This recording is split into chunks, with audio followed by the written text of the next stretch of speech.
አልቦ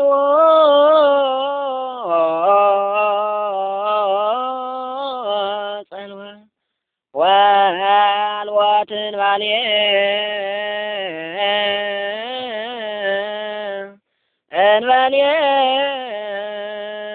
እንበሌኪ ማርያም አልቦ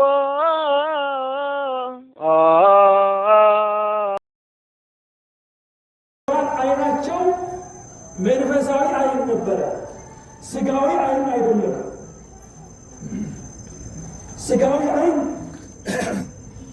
ስጋዊ አይን እግዚአብሔርን እንድንመለከት አይደለም።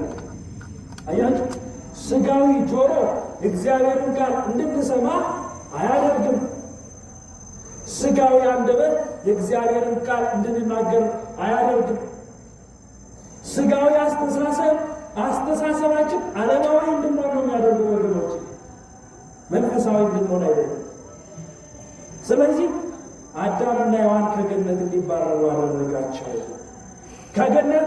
በገነት እያሉ አዳምና ሔዋን ራቁታቸውን ነበሩ፣ ግን አይተፋፈሩ። ማን ከነሱ ጋር ስለሆነ? እግዚአብሔር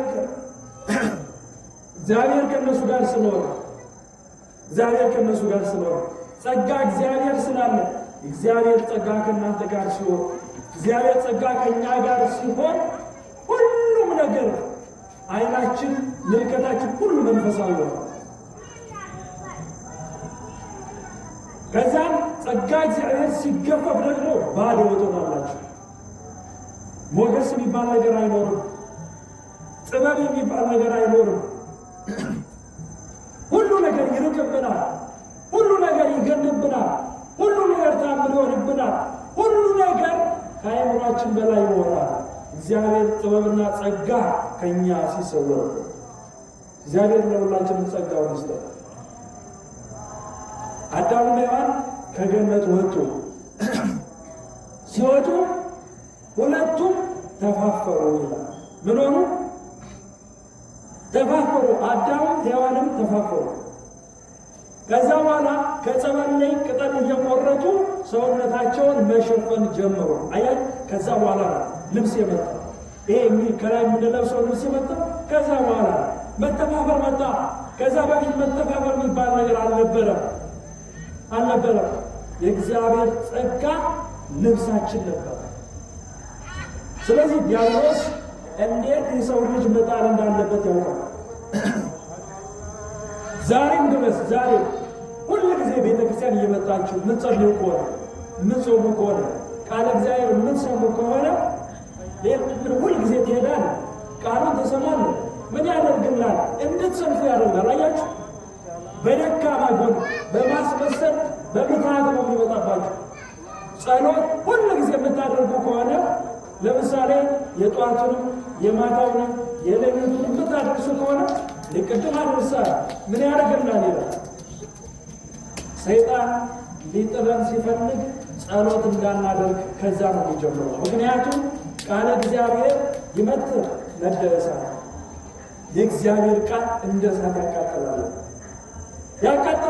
ዲያብሎስን ቃሉ የእግዚአብሔር ቃል ያቃጥለዋል፣ እንደ እሳት ነው የሚያቃጥለው ይላል። ስለዚህ ዲያብሎስ ተጠርቶ ተመርጦ ነበር፣ ፍጻሜው አላማረም።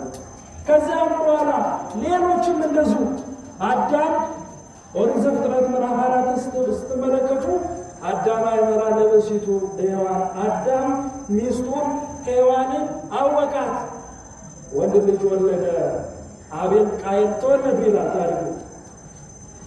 ከአንድ አባት ከአንድ እናት ተወልዶ ሁለት አይነት አስተሳሰብ ያለው ልጅ ሊወለድ ይችላል። አንዱ መንፈሳዊ፣ አንዱ ዓለማዊ፣ አንዱ እግዚአብሔራዊ፣ አንዱ ሰይጣናዊ፣ አንዱ ስጋዊ፣ አንዱ መንፈሳዊ፣ አንዱ የብርሃን እውቀት፣ አንዱ የጨለማ እውቀት ይኖረዋል። መተጋገዝ ግን ያስፈልጋል ወገኖች፣ መረዳዳት ያስፈልጋል። አቤል አካሄዱ መንፈሳዊ ነበር። እግዚአብሔር ቅዱስ ነው፣ እግዚአብሔር ንጹሕ ነው ብሎ ለእግዚአብሔር የሚገባውን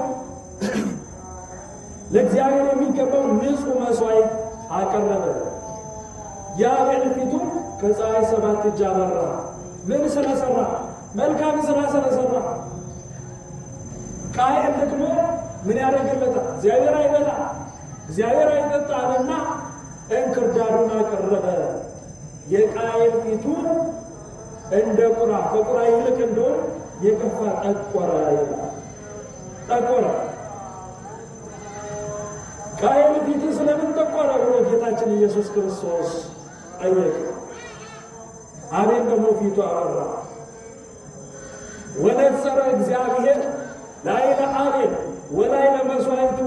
እግዚአብሔርም ወደ አቤልና ወደ መሥዋዕቱ ተመለከተ፣ ወደ ቃየልና ወደ መሥዋዕቱ ግን አልተመለከተም። እግዚአብሔር እኮ እንድንመረጡ ነን ዝግጁ የምንሆነው እኛ ነን። እኛ ዝግጁ ሳንሆን እግዚአብሔር አስገድዶ አይመርጠንም ወገኖቼ። እግዚአብሔር አስወድዶ የሚገዛ እንጂ አስገድዶ የሚገዛ አምላክ የለም ወገኖቼ። waaqayyoon gooftaan keenya abbaan keenya fayyisaan keenya Yesuus Kiristoos dirqamaan hin bitu, dirqamaan hin waamu. filannoo keenyaatiin si'oolii galla, filannoo keenyaatiin immoo gannata ni galla። maatiiwwan waaqayyoo ማንም ሰው በራሱ ምርጫ ብልሱማራን ነፃነቱን ተጠቅሞ ገነት ይገባል። ነፃነቱን ተጠቅሞ ደግሞ ሲኦል ይገባል። እግዚአብሔር ለሰዎች አድርጉ የተባለውን በማድረግ አታድርጉ የተባለውን በማድረግና ባለማድረግ ውስጥ ብቻ ማለት ነው። ቃየል ክፉ አስተሳሰብ ስለነበረ ወንድሙን አቤልን በቅናት ተነሳስቶ ገደለ። ክፉ አስተሳሰብ ያለው ሰው ሁሉ ጊዜ ጨካኝ አስተሳሰብ፣ ሰው ማጥፋት፣ ሰው መግደል ሁሉ ጊዜ የሚታሰበው ያ ብቻ ነው፣ ክፋት ብቻ። እግዚአብሔር አምላካችን ሁላችን ከክፋት ያውጣል። በጎ ነገር ማሰብ ያስፈልጋል። በጎ ነገር ስናስብ ደግሞ እግዚአብሔር ከኛ ጋር ይሆናል እና አሁን ወደዚህ የመጣችሁት አሁን እናንተ በእውነት ደስ ሊላችሁ ይገባል። ተጠርታችሁ የመጣችሁና ቃሉን እየሰማችሁ ነውና፣ ግን ቃሉን መስማት ብቻ በቂ አይደለም። የምትሰሙትን ቃል ደግሞ በተግባር በሕይወት መኖር ያስፈልጋል። እግዚአብሔር አንዱን ነቢይ፣ አንዱን ካህን፣ አንዱን አስተማሪ፣ አንዱን ተርጓሚ፣ አንዱን ቀዳሽ፣ አንዱን አወዳሽ፣ አንዱን መሥዋች ያደርጋል እግዚአብሔር። ሁሉም ሰው ግን የራሱ የሆነ ዕውቀት፣ የራሱ የሆነ ይነስም ይብዛም ይኖረዋል።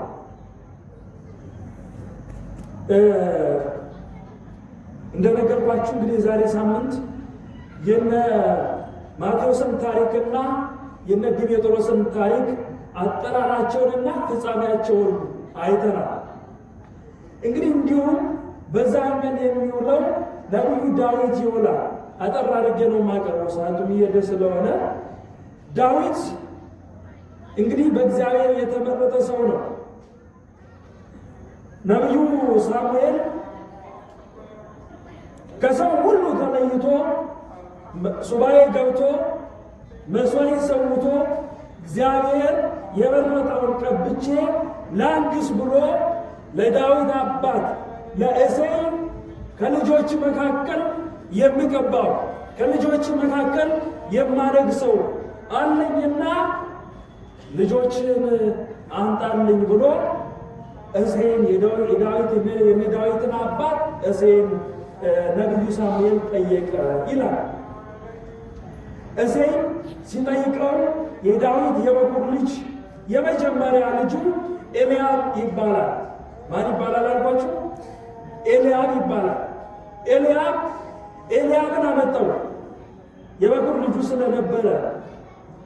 ኤልያብ እጅግ ደምግባት ያለው መልክ ያለው ውብ ነበረ እና እንዲህ ሲያየው ደስ አለው። እንግዲህ አንዳንድ ሰዎች በመልክ ስታዩቸው በቁመና ስታዩዋቸው ደስ የሚሉ ሰዎች ውስጣቸው ደግሞ ባዶ የሆኑ ብዙ ሰዎች አሉ። ልክ እንደ ቢታንያ ዕፀ በለስ ታስታውሳላችሁ?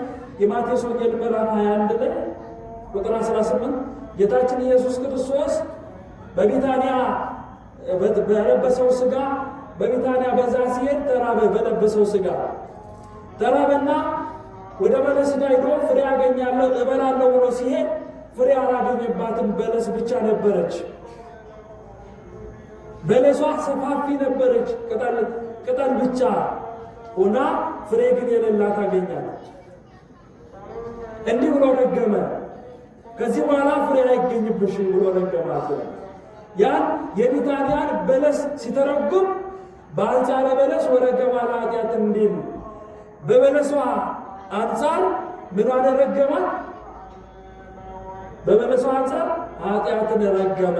አንድም ቤተ እስራኤልን ረገማት። ፍሬ አግኝታ ንስሐ ገብታ ወደ እግዚአብሔር ተመልሶ አገኛለሁ ብሎ ነበረና እስራኤል በኃጢአት ዓለም ውስጥ እንዳሉ ስላገኛቸው እስራኤልን ረገመ።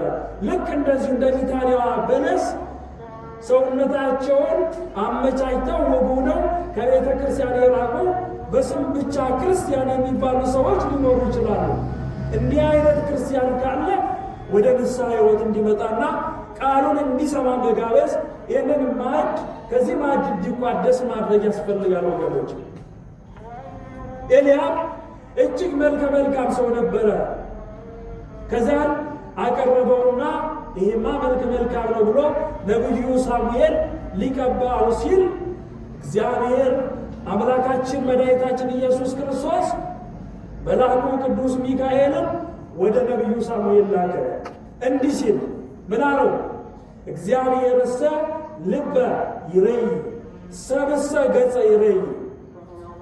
እግዚአብሔር የሰውን ልብ ያያል፣ ሰው ግን የሰውን ፊት ገጽ አይቶ ያደላል ወይም ይናገራል። እግዚአብሔር በልባችን ውስጥ ያለውን ነገር ሁሉ ያውቃልና አይሆንም ብሎ ሲናገር ለዚህ ሰያረው እግዚአብሔር አለ ነቢዩ ሳሙኤል። ይህንንስ እግዚአብሔር አልመረጠውም ማለት እግዚአብሔር አልመረጠውም ብሎ ሲናገር እንዲህ አለው። እንደሆነ የተለያየ ግርማሬቱ ለኤልያብ የኤልያብን መልኩን፣ ቁመናውን፣ አቋሙን አትመልከት አለው። አትመልከት እግዚአብሔር የማየው የውስጥ ነውና። ከዛ በኋላ ሌሎችን ማመጣ። 5 ልጆች አሉት። 5ቱንም ሲያመጣ እነዚህንስ ሁሉ እግዚአብሔር አልመረጣቸውም እያለ መለሳቸው ይላል። በመጨረሻ ነቢዩ ሳሙኤል እሴይን እንዲህ ብሎ ጠየቀው፣ ሌላ ልጅ የለህም አለው። እንግዲህ የደረሱ ልጆች እስካሁን ድረስ የመጡ እነዚህ ነበሩ። አንድ ብላቴና ሕፃን ልጅ ግን አለ፣ እሱም እረኛ ነው፣ በግ እየጠበቀን ያለው በሜዳ ነው ያለው አለ። ይሁን አንተ አለ። ሳሙኤል ሲመጣ ልክ ያ ቅባ መንግሥቱ ተንተከተከ ዳዊት ሲመጣ ይላል። እግዚአብሔር ስሙ የተመሰገነ ይሁን።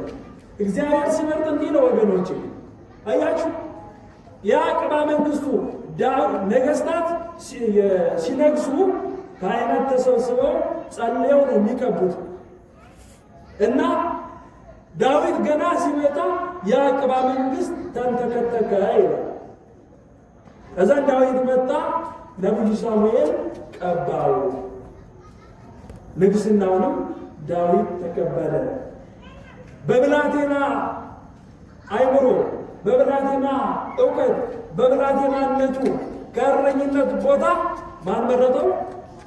እግዚአብሔር መረጠው። እግዚአብሔር ጨለማ ውስጥ የምትሆኑ እግዚአብሔር ያያል። የትም ቦታ ግን ሰው አያየኝም ብላችሁ እንዳትጨነቁ። እግዚአብሔር ካየ በቂ ነው ወገኖች። ሰው እንዲያየን ሳይሆን፣ ሰው እንዲመሰክርልን ሳይሆን፣ እግዚአብሔር እንዲመሰክርልን ቃሉን እንናገር፣ ቃሉን እንስማ፣ ቃሉን እንኖር ወገኖች። የሚጠሩ አሁን የዳዊት ልጆች የተጠሩ ብዙ ነበሩ። የተመረጠው ማነው? የእሴይ ልጅ የተጠሩ ብዙ ነበሩ። ከነዛ መካከል ግን የተናቀው ዳዊት፣ እረኛ የነበረው ዳዊት ከእረኝነት ቦታ ማን ጠራው? እግዚአብሔር ጠራው። አንድ ቀን እናንተ ተጨንቃችሁ የሚያስጨንቃችሁ ብዙ ነገር